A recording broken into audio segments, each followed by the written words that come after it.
what we have here is solve for x, and we're given this rational expression. So the first thing that I'm going to do here is cross multiply.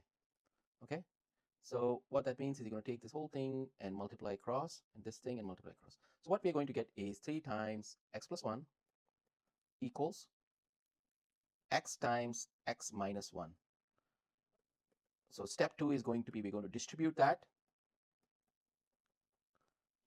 So in order to distribute, I take the outer term and multiply into both the inner terms. Okay, and same with the right hand side. So that gives us 3x plus 3 equals x squared minus x. So next, we are going to write it as equals to 0.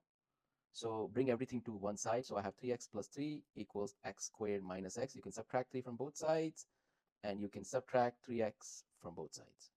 Okay, when we do that, these cancel, this cancels. So now we have 0 equals x squared, and then you have negative x and negative 3x, so negative 4x minus 3. Now you can see if you can do m plus n method, which is find two numbers which will multiply to negative 3 and add to negative 4, this coefficient.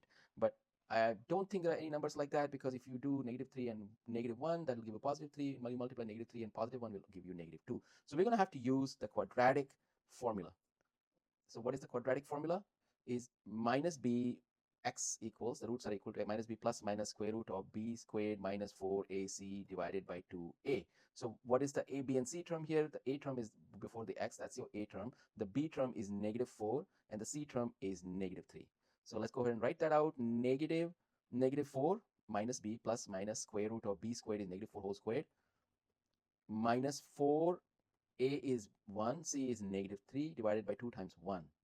Okay, so that gives us, let's go ahead and try to simplify that. Negative and negative positive 4 plus minus square root of 16. Negative 4 squared is 16. Negative and negative positive 12. Okay, divided by 2. So that gives us 28 in the square root. So that gives us 4 plus minus square root of 28 divided by 2.